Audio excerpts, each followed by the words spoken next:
Okay. Hello. Good evening, everyone. Once again, welcome to another Google Meet. We scheduled this meeting to discuss to you the last chapter of, the last module that I sent you that is on anti-differentiation. And so before we directly proceed to that concept, let me first give you an introduction.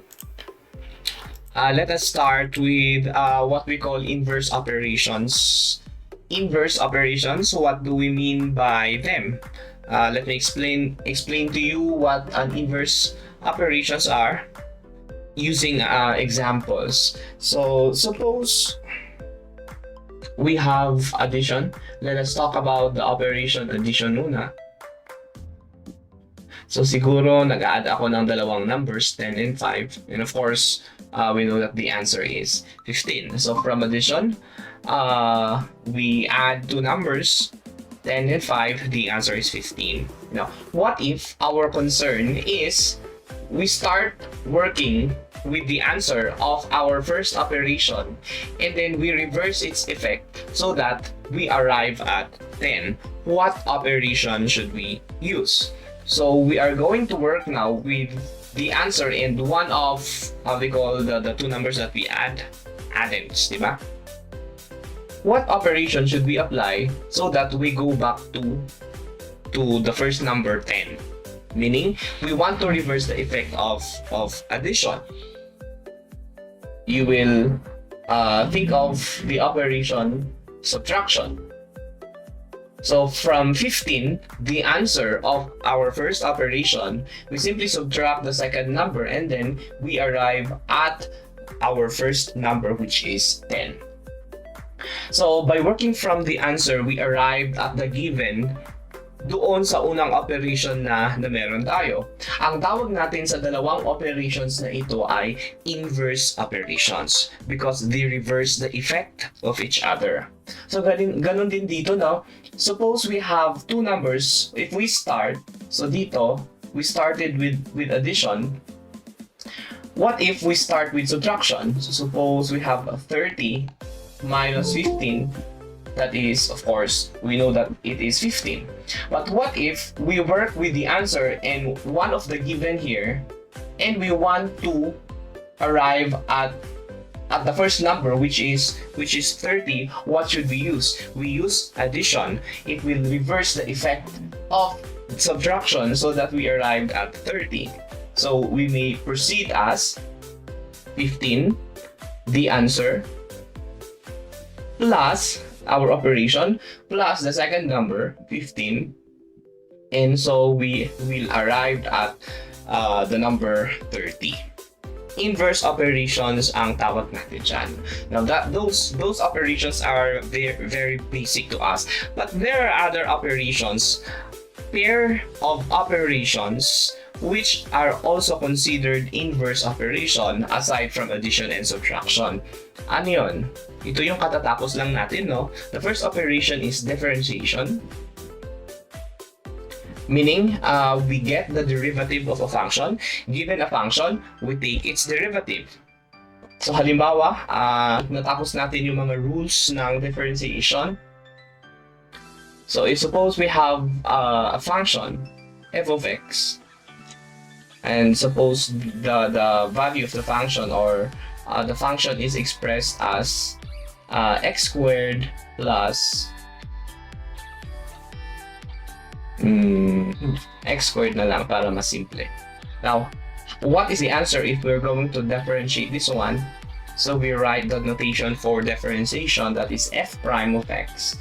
By applying the power rule for differentiation, our answer should be simply 2x.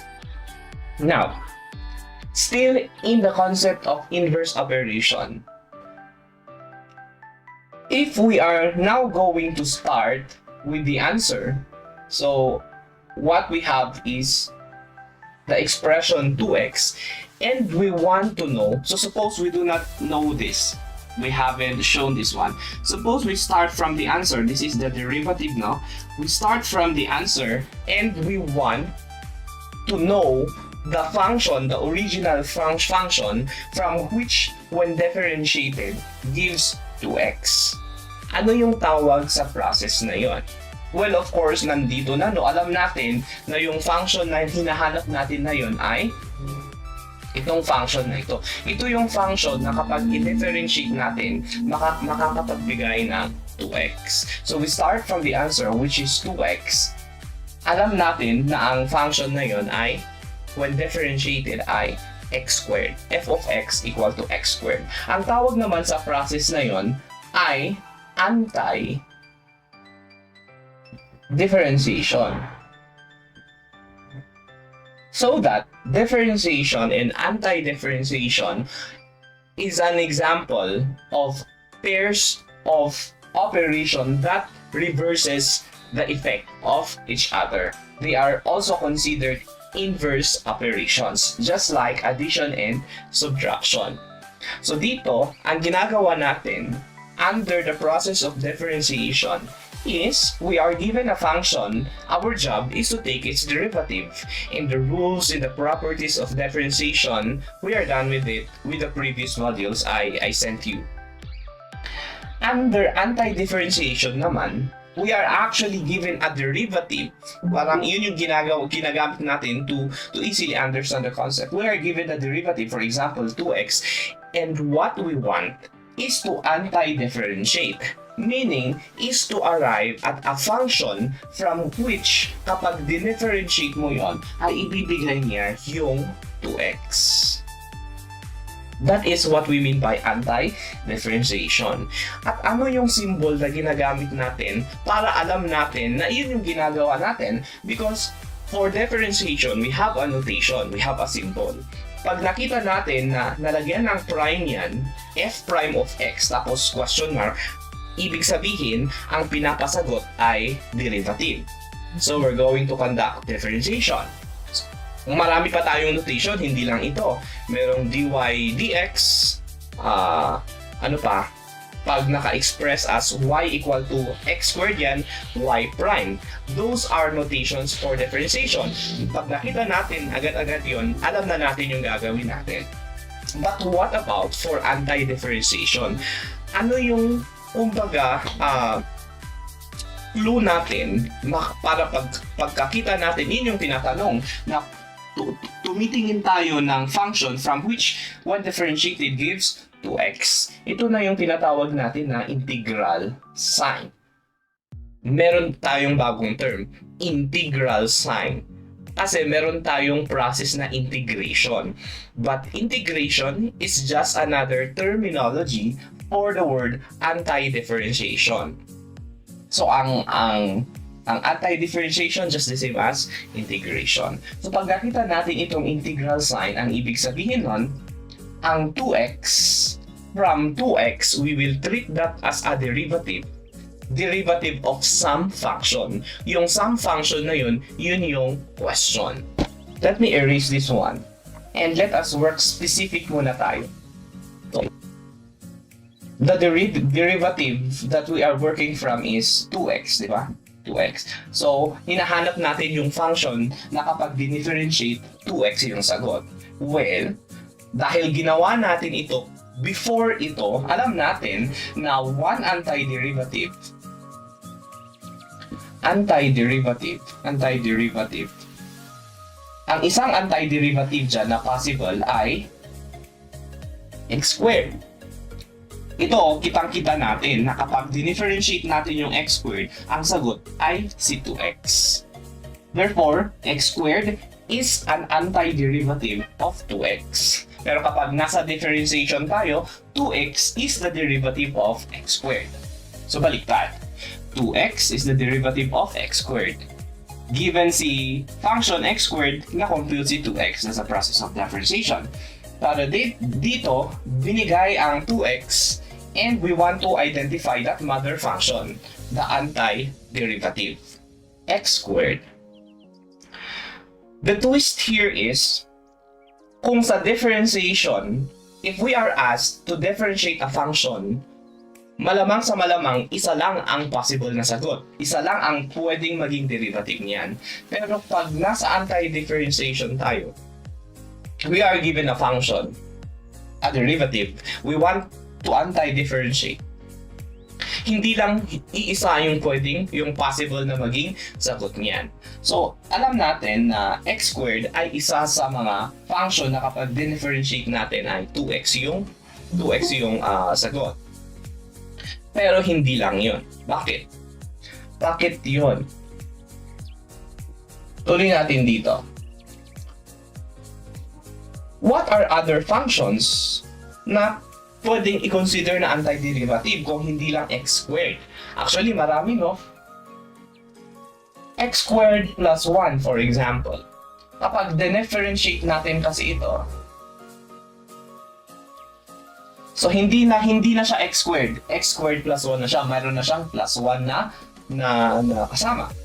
If we differentiate this one, still power rule, the derivative of x squared is 2x, and the derivative of plus 1, or meaning positive 1, is 0. So still, it would give us a derivative of 2x, which is still satisfied, because what we want as an antiderivative is any function na kapag i-differentiate natin, 2x yung sagot. X squared plus 1, if that's the function, kapag ito yung function, pag i-differentiate naman natin, ibibigay pa rin niya naman yung 2x. Therefore, x squared plus 1 is still considered an antiderivative. What else? What else? Paano kung palitan ko ito ng ibang number? Let's say, plus pi. Remember, pi is still a constant. And if we differentiate it, it will still give us 2x. Kasi laging 0 naman yung derivative niya. But they are all different functions, x squared plus pi. So, we now see the pattern here. We can see a pattern na kahit anong ilagay natin na constant or mapa-0, dito kasi parang plus 0 siya. Mapa-negative man yan, minus 1, minus 2, minus 1 half. Ang kanyang derivative ay laging 2x. So lahat ng mga numbers na nandito sa loob is an example of an antiderivative. So if we are doing an antidifferentiation, the process of antidifferentiation, we could have more than one possible antiderivative. Or it would be better if I say specific antiderivatives. Plural siya. Ito yung mga specific anti-derivatives. So, if we are asked, the question now is, if we are asked to do anti-differentiation, ilan ba yung kailangan nating isulat na anti-derivative? Kasi sabi natin, there are more than one, actually infinitely many possible anti-derivative ng 2x. So, ilan yung isusulat natin? Well, in mathematics, we should not leave anything behind. Kailangan lahat ay masulat natin. Ibig sabihin, if we are doing antiderivative, pag hindi sinabing specific derivative, you give a specific antiderivative of 2x. Pag sana ganun yung instruction, edi any of them. So, marami sila. We do not stop at the 3 antiderivatives. Pero kung naka-specify siya na anti-differentiate or perform anti-differentiation, it should be dapat alam natin, no, na ang tinatanong niya is the general derivative. It is something that would cover all the possible anti-derivative. And how do we do that? Actually, ito na yung symbol na ginagamit natin. Pag nabasa natin yung indefinite integration, we are actually looking for the general antiderivative. General antiderivative meaning we need to give all the possible antiderivative. So let's again work with 2x. Nasabi na natin yung symbol na ito. So kapag nakita natin ito, para siyang S. This is the integral sign. Integration or anti-differentiation. They're just the same as I mentioned a while back. 2x. 2x. So this is the function we are working on. We are treating this one as a derivative and our job is to give the function from which differentiated is 2x. Pero sabi natin, there are a lot or there are more than one possible antiderivative for this. So anyway, how do we generalize this one? Bawat isa kasi dito ay isang specific na antiderivative. How do we write it so that we could cover all? Before we proceed to that, under integration pala, or antidifferentiation, meron tayong notation na ginagamit. So, when we write this notation, para alam natin na integration ang operation na ginagawa natin, and then the expression that we want to integrate or the function that we want to integrate, tas meron na naman siyang notation na dx. Anong ibig sabihin ng dx? Well, dx is something na parang dinidikit natin lagi sa function to remind us which variable are we integrating from. Kasi maaaring ang function natin ay marami. ZWX. Diba? Ang daming variable na involved. Pero sa isang integration, dapat isa lang yung tinatrato natin na variable. So we need to specify si Z ba, si W, si X yung ating independent variable. So we need to specify. That's why we need to attach DZ. Kasi kung hindi naman si DZ yung iyong independent variable na ipa-follow, i-specify mo lang, it's W. So if this is the case, Z and X will be treated as constants. W is the variable. Pero kung X naman yung nilagay mo, X ang independent variable, and the other variables are not actually variables but treated as constant. So kung ano yung independent variable mo, yun yung notation mo. dx, dy, dt, dz, dA, db, whatever variable you are trying to follow. Sige. Now, how do we generalize this one? So, ito kasi yung isusulat natin. How do we write the answer, these antiderivatives, set of antiderivatives, so that we do not have to write it na ganito? Kasi masyadong marami na to. We need to have a generalizing notation so that it would cover all the possible answers. Ano yung ginagawa natin? Still, x squared yan, pero nagsusulat tayo ng plus c. Yung plus c na yun, it is referring to any constant that we can add or subtract. Any real number, c here is any real number that we add or subtract to x squared. So, see, by writing it this way, we do not have to write the specific antiderivatives. By writing this way, we are able to give the general antiderivative. Meaning, x squared, the expression or the function x squared plus any constant, mag-isip ka lang kung ano man yung specific na may iisip mo na yon, that is an example of a specific derivative. So again, specific derivatives, but if you compress it and write this constant as general, like if ganito plus c, then you are answering a general antiderivative. So pag nakita natin yung symbol na ito, dapat may plus c. Ang tawag natin sa integration na ganito ay indefinite integration. Yung mga may plus c dito. So iyon yung pagkakaiba ng differentiation at antidifferentiation. If you differentiate, there's only one derivative. So isa lang ang sagot, walang problema. Pero dito, if you are going to anti-differentiate, you need to always add the constant c. Because we are giving a general antiderivative. Unless specific ang sabi niya, pero normally, hindi yun yung tanong. Ganyan lang siya. Ganyan yung notation na nakikita natin. So that is indefinite integration. Now, what are the rules?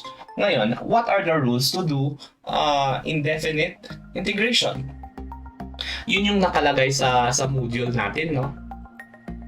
Yung binigay natin dito. So anyway, let's provide more example. So let me just write again the first example that we had. That's the antiderivative of 2x. At ang sagot natin ay not 2 but x squared plus c. Let me give you another function. What if our function now is ano kaya? Just x cubed. Simple pa din. How do we give the general antiderivative? How do we do integral or indefinite integration? So yun yung susunod, yung kailangang maghanap tayo ng mga rules na naman ng mga properties so that katulad ng ginawa natin sa differentiation, mas madali na natin gamitin. So, ano ba ang antiderivative nito? Ano bang ginawa natin dito? Kasi remember, no, when we differentiate dito, ano bang ginawa natin kay x squared? Power rule, sabi natin. So you bring down the power and then subtract 1. So if that's the case, kapag yung kabaliktaran niya na process, meaning if we are doing integration, yun dapat yung i-reverse natin. So kung nag-subtract tayo ng 1, so from here, no, we are working with this one. Para makabalik tayo sa x squared, kailangan ibalik natin yung sinubtract natin 1 sa exponent. So you add 1, and then we have to get rid of 2. How do we do that? Actually, yung 2 na yon ay ito, no, negative 1 plus 1. If we add again 1, makukuha natin ulit yung exponent na 2. Yung 2 na yon, yun yung kailangan nating i-subtract, i-divide. Buo na nandito. Para ang makuha na natin ngayon ay x squared. Ayun, nakabalik na tayo doon sa original na function. Parang binabaliktad natin yung power rule. Kung ito ang power rule for differentiation, kailangan alam din natin yung power rule for integration or anti-differentiation. Ano na yung ginawa natin ulit dito? Kapag sa differentiation, mag-subtract tayo ng 1 sa exponent, sa integration, mag-add tayo ng 1. O add 1 to the exponent. And then next, divide. Ano yung ginawa natin? Divide the new exponent, meaning yung exponent plus 1. Divide the new exponent to the entire expression. So actually, yun yung ginawa natin para ma-reverse yung effect ng power rule na differentiation. Ito yung power rule ng integration naman. So, isipin natin, dapat hindi tayo ma-confuse. Especially that in your course, halo-halo, you are doing differentiation at the same time doing integration. So, ulitin natin, how do we arrive at x squared? First, dahil 1 yung 1 ito, mag-add tayo ng 1 ulit, kaya nakuha natin yung 2. Yung bagong exponent na yun, 2 na yun, dinivide natin dito. Kaya nag-cancel sila, ang naiwan na lang ay x squared, and then we always add c.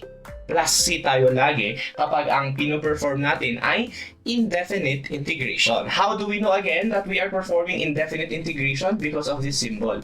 Ito yung symbol. Bale, ito yung operation natin. Now, since we have x cubed, it's still a power, we can apply ang ginawa natin dito. Ang tawag natin doon ay power rule for indefinite integration or in general, integration. So ano na nga yung ginawa natin? From 3 na original, mag-add tayo ng 1. Ano yung sagot? It's 4, di ba? 3 plus 1 is 4. Yung 4 na yon, yung bagong exponent na yon, siyang i-divide natin kabuuan doon sa expression na yon. We do not forget to add c. Of course, we do not leave our answer as 3 plus 1 because we can simplify that one as x raised to 4 over 4 plus c. So ito yung function na kapag dinifferentiate mo, ibabalik ka sa x cubed. Another, para lang ma-practice natin, x negative 2. Sige, para makita natin. What if we have a function here, nasa baba naman, x squared dx pa rin. 1 over x squared actually. Well, this can be written as x raised to negative 2 dx. Ano yung sagot nito? We can still use the power rule for integration again, i-reiterate ko ulit, for integration. Power rule for integration, anong ginagawa natin? dahil pina-perform na natin yung operation, hindi na natin isusulat yung integration. Unless we are simplifying what is inside at hindi pa natin pina-perform yung integration, hindi isulat natin yung integration sign, integral sign. But in this case, we are now performing already. So, power rule for integration, we add 1 to the exponent. At kung ano man yung bagong exponent after adding 1, what is that? Negative 2 plus 1, o di negative 1. Yun yung i-divide natin. Huwag lang natin kalimutan C plus C. I-simplify na lang natin. Ang negative 2 plus 1 ay negative 1. Tapos yung negative 1, pwedeng ilagay lang natin siya as a general sign, plus C. Ang negative na sign, maaari nating gawing positive yan, but we need to put it in the denominator. So, ang sagot natin ay negative 1 over x, pero laging may plus C. So, dito, from this step, we performed already integration. That's why we have to start putting plus C. Plus C, plus C. Ayan. Okay, now let's talk about more of the properties or rules that we can use when we are integrating or when we are performing integral and definite integration. What if dagdagan ko konti, gawin ko mas komplikado? Instead of working with a single term expression or functions, what if there are more? We have x raised to 5. Bigyan natin ng 2 doon. Plus, ano ba? 3x raised to 8 dx. Ano yung rule na pwede nating i-apply? I have given this already in your module na if we have a sum or difference, integral of sum and difference, we can actually break it down into several integral or several integrations. Parang dun sa differentiation din, no, na kapag sum or difference yan, we simply break it as is. I-follow lang natin yung sign na nasa loob. So there are two expressions here na pwede nating hatiin using addition. So by the property that I have given in your module, we can write, pwede nating hatiin as, so remember to include the notation dx sa pagkakahati natin, plus 3x raised to 8 dx. So nahati siya sa dalawang integration, tapos yung dx ay nilagay natin sa bawat pagkakahati. We have to do that. Standard way of writing integrals ang yun. Yun, so sa bawat integrals ngayon, medyo naging simple na siya, no? Pero meron tayong 2 doon. Anong gagawin natin dyan sa 2 na yan? We can factor it out. So for integration and differentiation, actually parehas. Pwede natin i-factor out lang kapag constant yan na naka-factor. So it's a factor, 2, we can factor it out.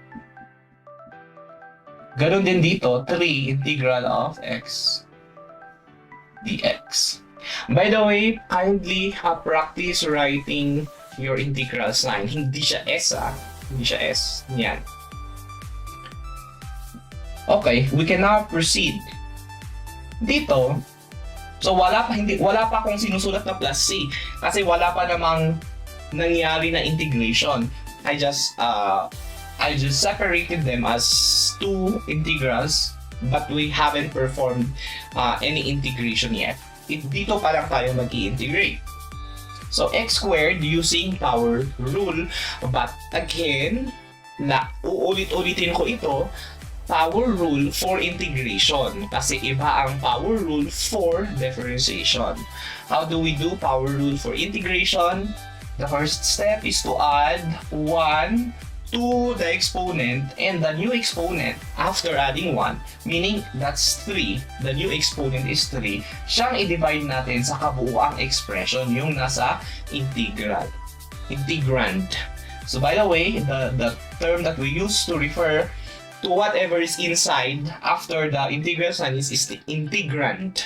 Parang radical numbers, radicand yung nasa loob. It has n siya.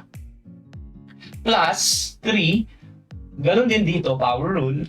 So, you add 1 to 8, that's 8 plus 1, and then the resulting exponent, which is 9 in this case, we divide. We use it as a divisor.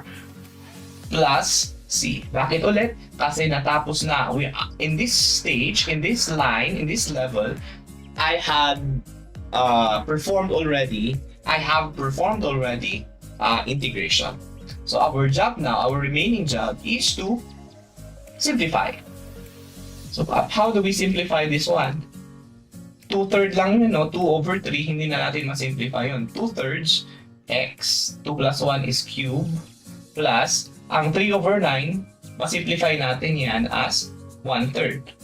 1/3 x raised to 9 plus c. So this is the answer. Yun yung sagot natin. Sir, may question po ako. Okay. Yung po ba 2x raised to 5 naging 2x squared? Hindi.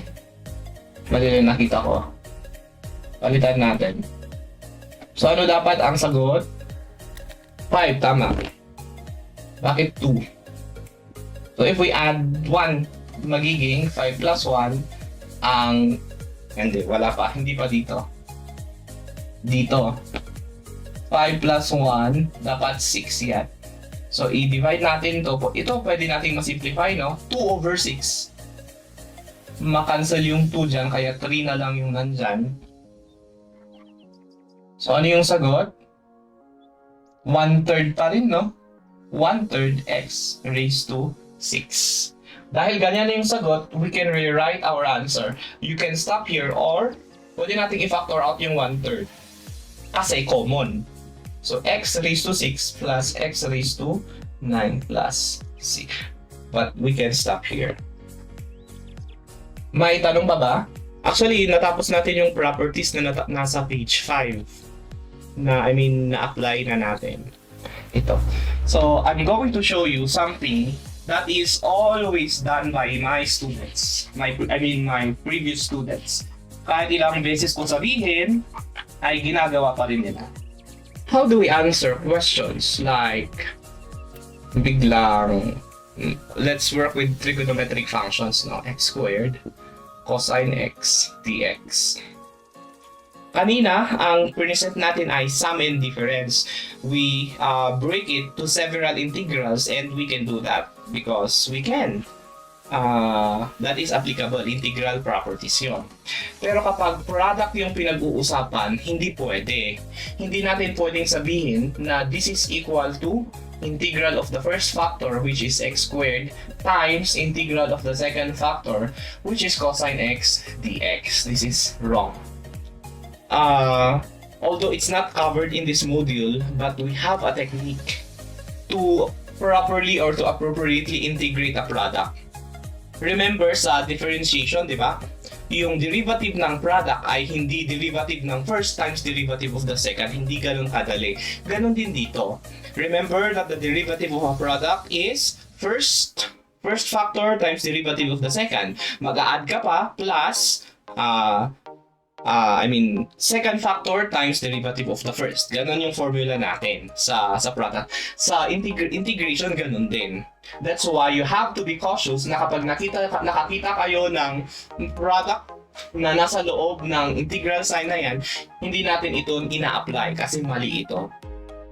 Ang pwede lang na pwede nating ihiwalay as separate integrals ay kapag sum or difference sila. Okay. What else do we have here? What if ganyan lang yung nabigay? Any idea how do we answer that? DT lang talaga yung nakikita natin sa loob. Any idea how do we answer that? Yung apat kong estudyante na nandito. Ginawa ko lang siyang P, no, para maiba lang yung independent variable para allow natin na hindi kailangang X yung nakikita natin. Ito, baka kaya ninyong sagutan yung mga nandyan. X squared dt.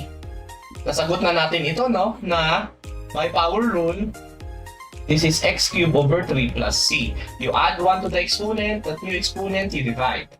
Ganon din dito. Kapag x yan, meaning 1 lang yung kanyang exponent, kaya ang sagot natin ay x squared over 2. You add 1, so 2 yan all over 2 plus c. Ano naman yung dt? Anong ibig sabihin ng dt? Hindi natin nakikita, no? Bakit x? Dapat p din, no? Sorry, my mistake. Dapat t. T dt, t squared dt, ang sagot ay t cubed over t plus c. Dito naman, t squared over 2. Ano yung sagot niyan? Pag wala tayong nakikita, actually merong laman, no? Pero hindi lang natin nakikita kasi nagkataon na yung nandito ay parang ganyan, t raised to 0 dt. Ang t raised to 0, any number raised to 0, of course except for 0 itself, ay 1. 1 times dt ay dt. Ito yung nakikita natin, but actually ang ibig nang sabihin ay t raised to 0.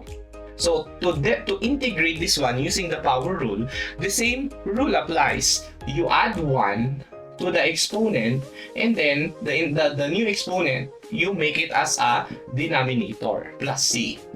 So that is 0 plus 1, that's t plus c. So ganun lang yung sagot. T plus c. Paano kung merong constant? 4 dt. 4 dt. Ganun din. Actually, ang ibig sabihin niyan ay 4t raised to 0. This is 1. Yung t raised to 0 na yan ay 1 ang equivalent times 4. O di 4 times dt. Kaya, in the original problem, ang nakikita lang natin ay 4 dt. Pero yung itsura niya ay ganito. Mas marirealize ninyo na pwede siyang gamitan ng power rule pag ganyan yung itsura. So we can start with 4. We factor out lang natin, di ba? Kasi constant lang siya. Tapos, from this t raised to 0, you use power rule.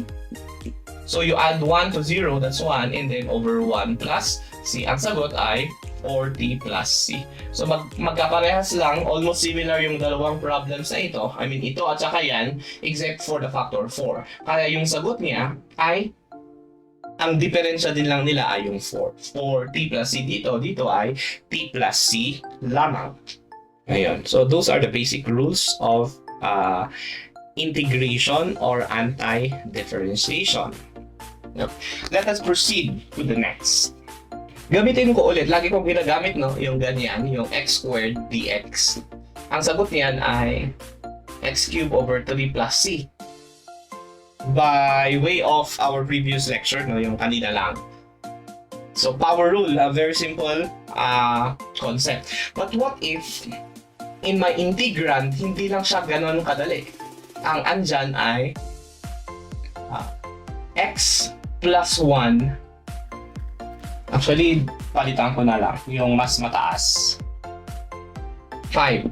Para ito ay 6 over 6. Paano kung ganyan yung ini-integrate natin? Gawin natin 5 din para parehas. Almost the same. Pero yung nasa loob ng second na integral na ito ay x plus 1. Yung nasa taas ay x lamang. Ganon din ba yung gagamitin natin, yung logic na i-apply natin? Na power rule, na mag-add lang tayo ng 1, i-copy natin yung x plus 1, tapos mag-add tayo ng 1, tapos i-divide natin ng 1? The answer is no. Ang gagamitin na naman natin ay yung equivalent ng chain rule under differentiation. So remember, no, kapag nagdi-differentiate tayo, tapos yung nasa loob ay is another function, ang tawag natin dun ay composite functions, hindi lang natin basta-basta diretso ina-apply yung ating basic rules for differentiation. Ang ginagamit natin ay chain rule. That's why to answer this one, yung mga ganitong problem na hindi kasimple ng ganyan, ito single term lang yan. Mapa t raised to 5 yan, mapa a raised to 5, pwede natin lang gamitin diretso yung power rule. Pero kung yung nasa loob is another function, meaning the function, the integrand is a composite function, kailangan natin i-apply ang equivalent ng chain rule under integration. Kung may chain rule sa differentiation, meron siyang equivalent sa integration. And what is that? That is by, ano yung ginawa natin? Ano yung pinaka-common na ginagawa natin? If we apply chain rule, we introduce a variable. Di ba?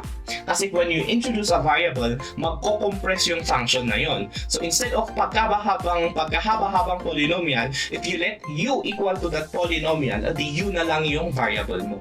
Yun yung gawin natin dito. Para hindi siya function, yung x plus 1, to compress it, we need to introduce another variable.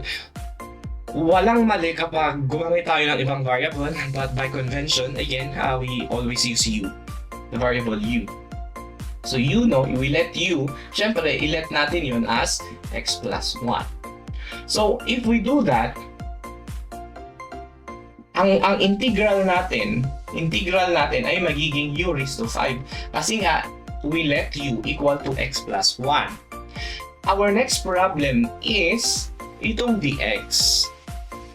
Ang integral, dalawa ang parts. Yung function, in this case, x plus 1 raised to 5, at saka yung term na dx.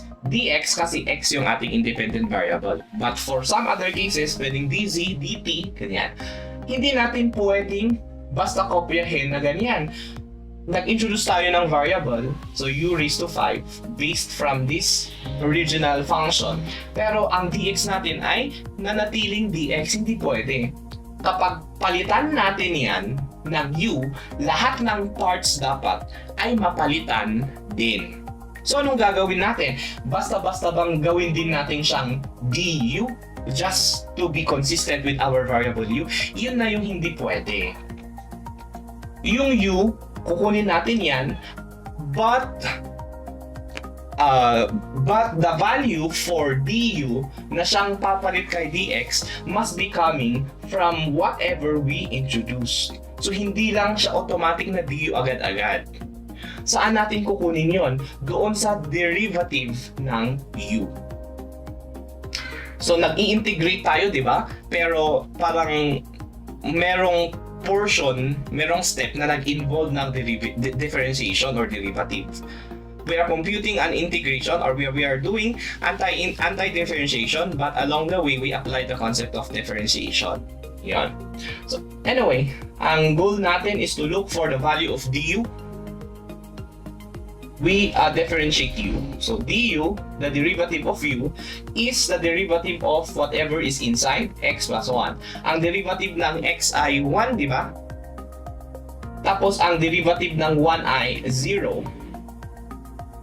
dx. Well, nilagay ko yung dx, pero you are more familiar with this. du dx, di ba? du dx, derivative of u with respect to the variable x. Kasi u, function u, with the independent variable is x. Or this is just the same as, kung i-cross multiply natin yan, that is just the same as 1 plus 0 is 1. 1 dx. Masagwang ilagay yung 1 dx. dx na lang, 1 times dx is dx. du is equal to dx. Nagkataon lang dito na yung dx, ito yung hinahanapan natin ng value from the original problem. It's equal to du. But that's not always the case. We will provide some more examples later. So, nagkataon lang dito na si dx equal to du. So, okay na tayo dito. We can now proceed. Nagawa na nating simple yung ating function. Why are we doing this again? So that we can apply the power formula for integration. So from here, we can now work with our u, variable u. So by power rule, you add 1. So maging 6 yan over 6. Kaya diniretso ko na, no? Pag master na natin, hindi na kailangang 5 plus 1, isusulat pa natin as a solution yung nag-add lang tayo ng 1. Kanina, yun yung ginagawa ko para ma-master natin. Pero kung alam na natin gano'n yung ginagawa natin, pwedeng diretso na. Napakasimple lang, mag-add ka, tapos yung result, i-divide mo. u raised to 6 all over 6. Do we stop here? Hindi. Because our original variable is x. So we need to always go back. So how? na-let u naman natin, no, equal to x plus 1. So we simply change that 1. X plus 1 raised to 6 all over 6 plus c. So you see the difference, no? Kung diretso natin gumamit ng power rule, mukhang parehas lang. Nagkataon lang sa example na ito, pero hindi lahat kasi ay ganun simple. So that is how we apply integration if the function we are working with is a composite function. Nasaan to? Nasaan page? I think it's on page 9 na ito, no? 9. Let us answer the practice exercises siguro. On page 16. Yeah. Although I have provided the key answer, but let us show it here.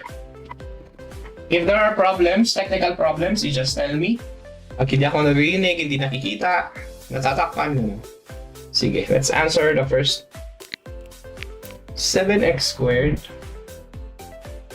minus 5x plus 1. 14x minus 5 dx. Okay, so x yung ating variable. It is a product. The main operation is a product na naman. Sinabi ko kanina na hindi pwedeng i-integrate natin yung first, i-integrate natin yung second, tapos ipag-multiply natin kung ano man yung sagot ng dalawang yun. Hindi pwede. Hindi ganun kadali. So, ang gagawin natin ay mag-introduce tayo ng variable. Iba kasi yung curriculum ni ang topic na ito actually, if you notice yung module niyo, Calculus 2 ito ng ibang courses. This is the start of Calculus 2, Integral Calculus. Pero sa inyo, naging last chapter ng first Calculus ninyo. Itutuloy nyo ito sa susunod na Calculus. Mamimit nyo doon, you will be encountering how to integrate a product. It's actually called integration by parts. Pero huwag na nating problemahin yun. We answer this one by introducing a variable. Bakit ulit? Para magamit natin yung mga basic rules and properties na na-discuss natin kanina by compressing it. We compress by introducing a new variable. Now, there are two possible, di ba? Kasi dalawa ang factor na nakikita natin. Dalawa yung pwede nating i-compress, yung i-let natin na u. It's either this one or this one. Pero normally, ang nililet u natin ay yung mas komplikado. Yung mas komplikado, meaning longer.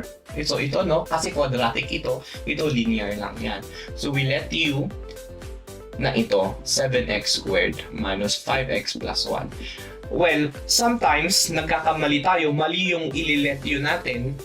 So we have to realize, no, na kapag nag-let u tayo tapos wala tayong nakukuhang sagot or masyadong mahaba na yung solution, that should be a cue na baka mali yung na-let u natin na expression na part ng integrand. So when that happens, palitan natin, balik tayo sa una, tapos paano kung ito namang part yung i-let u natin? Baka mas madali yung solution natin. Sometimes that happens. Well, anyway, let's try this first. We let u equal to 7x squared minus 5x plus 1. So, if we are to shrink our original integral, dahil nilet u natin yung first factor, o di u na lang siya. Anong ipapalit natin dito sa remaining part ng ating integral sign? Naka-x lahat ang mga yan. So, dalawa yung naiwan, yung second factor at saka yung dx. Kailangan mapalitan natin yan in terms of u. And we can do that by investigating the derivative of u. Balik tayo sa derivative of u. So, du dx, function u with respect to x, is equal to power rule for differentiation. Kaya medyo nakakalito if it's your first time kasi halo-halo yung power rule na ina-apply natin. Nagpa-power rule tayo for integration, at the same time, nagpa-power rule din tayo sa differentiations for computing the derivatives. Dapat hindi tayo nalilito. Derivative ang kino-compute natin dito, hence the symbol, so power rule for differentiation. So 2 times 7, that's 14x, u less 1. So 1 yan, hindi na kailangan. And then the derivative of 5x is just 5. The derivative of 1 is 0. So ito yung na-compute natin na derivative. we can rewrite this one. Ilagay natin yung dx dito sa right part. So du is equal to 14x minus 5 times dx. If you notice, no, itong value ng du na ito, it's exactly the thing, part of our original function na kailangan nating palitan. Nagkataon na yung buong ito, ang equivalent lang niya ay du. We were lucky kasi nagkataon. Pero hindi siya laging ganito, no? Medyo sinadya ko lang yan. It's for us beginners to practice with. Later on, I will give more difficult functions to differentiate. I mean to integrate. So you see that from this very long integrand, na-compress natin ito ng u du lang yun. U du. So masyado ang dali, no? Kung sana ganito lahat, pero hindi. Anyway, ito muna ang i-work natin. By power rule, we can now have u squared over 2. Power rule for integration plus c. Going back to u, palitan lang natin yan ng 7x squared minus 5x plus 1. 1t squared, so kasi naka-square yan, all over 2 plus c. So ito na yung ating sagot dito. Let's answer number 2. Integral of 5x cubed plus 1. Tapos, meron siyang x squared pa doon, all over 3 dx. So, anong ililet yun natin? Obviously, dito, no? Yung 5x cubed plus 1, yung isang factor. Let yun natin yun. 5x cubed plus 1. Kaya ito, parang partially makukompress siya pero hindi lahat kasi nakikita natin na meron siyang part na x cubed dx tapos meron pa siyang 3. So partially, makukompress lang siya as u pero kailangan nating maghanap ng kapalit nito. Ito. Now, where do we look for expressions or values for the remaining parts of the integral? From the derivative of u. So du dx ulit, 3 times 5, I am differentiating. So we have 15x squared, the derivative of plus 1 is 0. Kaya ang naiwan lang dyan ay 15x squared. We can rewrite this one. If I cross multiply yung dx na naman dito, magiging du is equal to 15x squared dx. Ang meron tayo dito ay x squared dx, hindi 15x squared dx. So what can we do? We can actually write this one as du over 15. So parang ibalik ko na naman yun dito as a denominator by cross multiplication. This is equal to x squared dx. So yun, x squared dx, which is exactly the part that is being left here, ang kaniyang equivalent ay du over 15. So this is u because we left u equal to 5x plus 1. Pero may 3 pa rin siya. So isulat pa rin natin. It's okay, it's just a constant. Pero yung value ng x squared dx ay du over 15. So lahat ay in terms of du na. So wala na tayong problema. Although we can factor out yung ito, no, 3 at saka 15. I-multiply natin. 3 times 15 is 1 over 45. 1 over 45 because both of them are in the denominator. 1 over 45 integral of u du. Ito kayang-kaya na nating i-integrate by power rule. This is u squared over 2 plus c. Going back to the variable u, our u is, sandali. I-multiply na natin yung 2 na nasa baba dito sa 45. Para ang sagot ay 1 over 90. Tama ba? 90, 45 times 2. Tapos palitan na natin yung u ng, ano ba yung u? 5x cubed plus 1, 1tt squared plus c. Yan. Sabihin nyo lang kapag hindi nag-match yung sagot natin, no, sa key answers. Questions? Do you have questions before we continue? Sagutin lang natin yung iba pang questions and then we end here, the first session. I-end natin sa page 16. Tuloy natin sa susunod. So parang feeling ko sakto naman yung schedules natin. Okay, I don't think may tanong kayo, so let's just continue. Let us proceed to anong item na yun, number. Okay, this time we have a different variable para hindi laging x. We have z squared, z cubed plus 1 dz. Why dz again? Because our independent variable is the variable z. So let us introduce a variable. Ito yung palitan natin ng u. So that we let u equal to z cubed plus 1. So partially, our integral looks like this. Hindi natin alam muna yung ipapalit natin doon sa z squared, but we know that z cubed plus 1 is u. Hindi natin alam yung gagawin natin sa dz. Yun pa yung hahanapan natin. And we do that by differentiating muna yung u. Yun yung unang step natin lagi. Derivative of u, we have du dx. I mean, we are not working with x but z. Du dz is equal to 3z squared. Tama ba? 3z squared and then the derivative of 1 is 0. So, meron tayong 3z squared. I-rewrite lang natin ito para alam natin kung anong ipalit natin. Because it seems that we are trying to look for an equivalent for z squared dz. Ano ba ang value ng z squared dz? Ito yung hinahanapan natin. So from here, i-rewrite lang natin hanggang sa ma-isolate natin yung expression na z squared dz. So ito, pwede nating ilagay dyan by cross multiplication.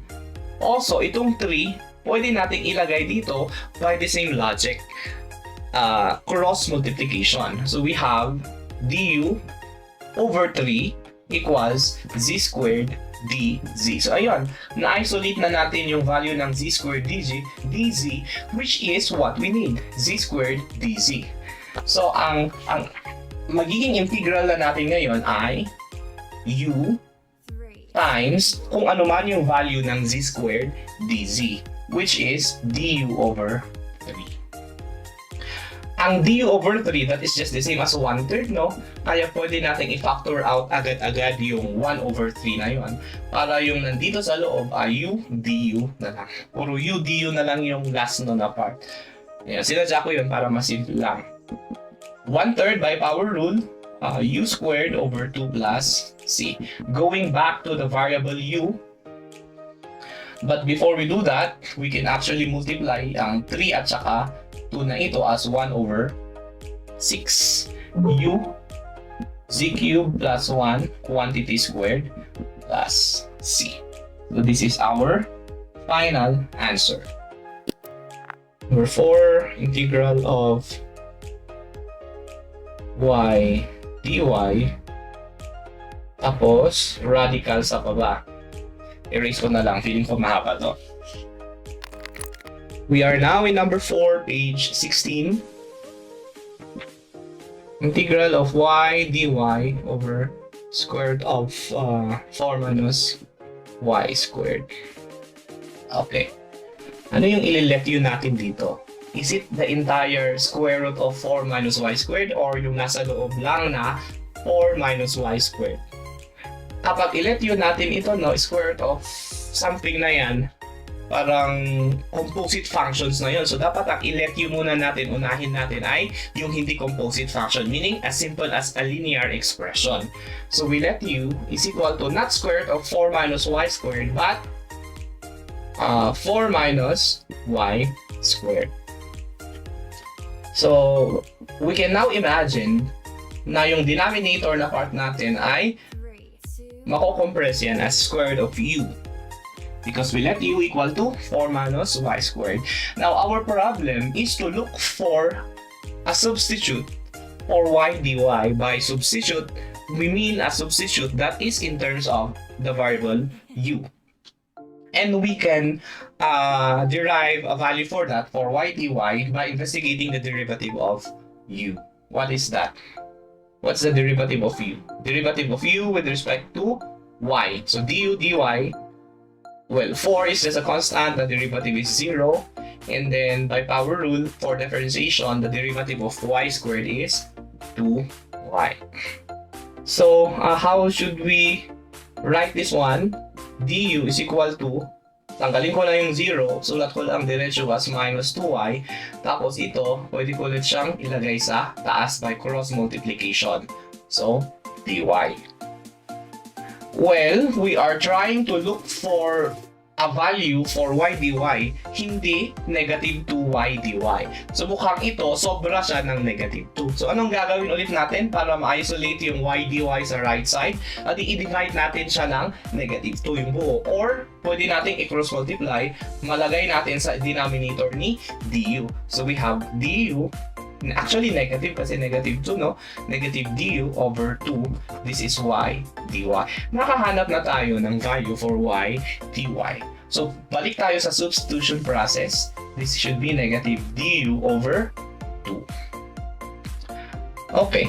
Before we finally integrate, anong ibig sabihin ng negative du over 2? That is the same as negative 1/2. So, we can factor it out.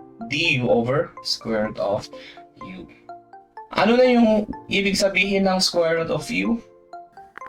Ang kaniyang exponent ay fraction 1/2. Diba? Square root. If we put it in the denominator, ang itsura niya ngayon ay u raised to negative 1/2 du. Bakit natin ginagawa to?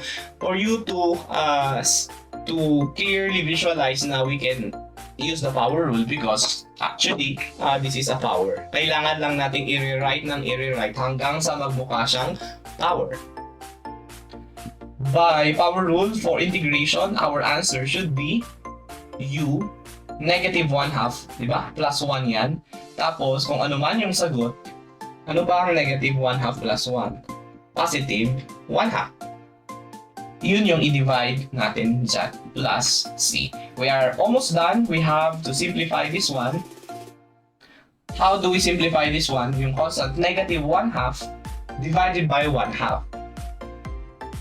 That is the same as negative 1/2 times 2. So, negative 1 lang siya. This is simplified as negative 1. So, isulat ko lang yan as negative. And then, yung u, palitan natin ng 4 minus y squared. U. Tapos, yung kanyang exponent na sabi natin, ang negative 1/2 plus 1 ay positive 1/2 plus c. Yeah.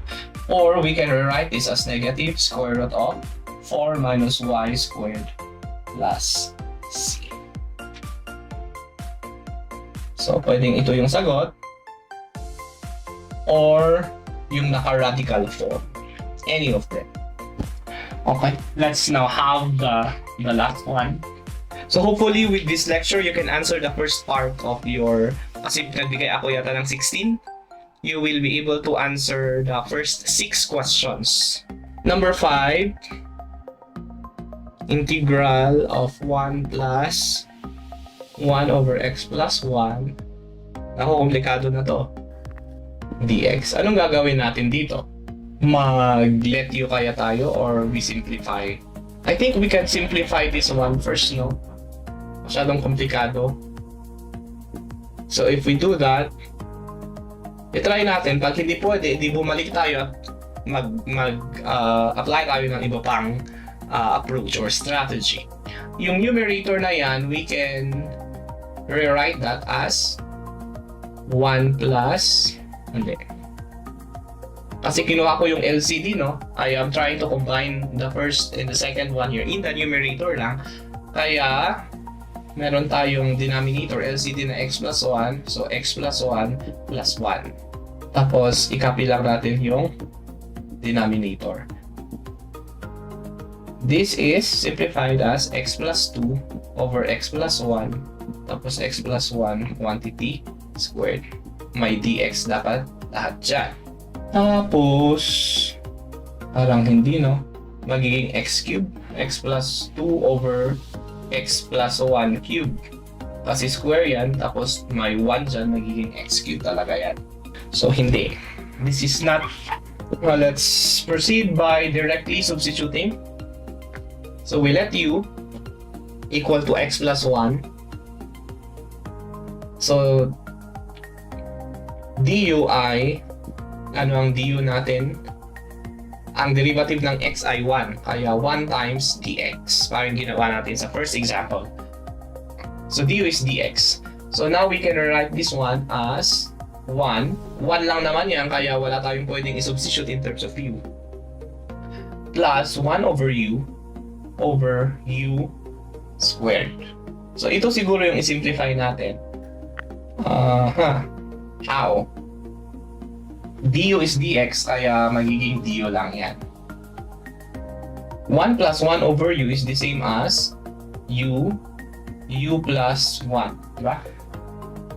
Pag i-simplify natin ulit, u divided by u, 1. Tapos 1 over u plus yung nasa gitna, u squared du. So, integral of u plus 1, tapos u cube du. And then, remember, now we can divide it, diba? We can divide this one, u divided by u cube plus 1 over u cube. Hiniwalay lang natin du. So that, this could be further written as 1 over u squared. Bakit 1 over u squared? Kasi u divided by u cube. Mag-cancel yung u dyan at saka yung 3. So, magiging 1 over u squared. Plus, hindi na natin masisimplify yan. 1 over u cube talaga yan. du. If we put these ones as exponents or as expressions with negative exponents, then we have u raised to negative 2 plus u raised to negative 3 du. Yeah. So we can now separate them as two different integral, or we can directly use power rule sa dalawang ito, no? Kasi they are both powers. So power rule na tayo ng diretso. U negative 2 plus 1 over, what is negative 2 plus 1? Negative 1 plus, gawin din natin sa isa, u negative 3 plus 1 over, what is negative 3 plus 1? Negative 2. We do not forget plus c. I-simplify lang natin konti. U negative 1.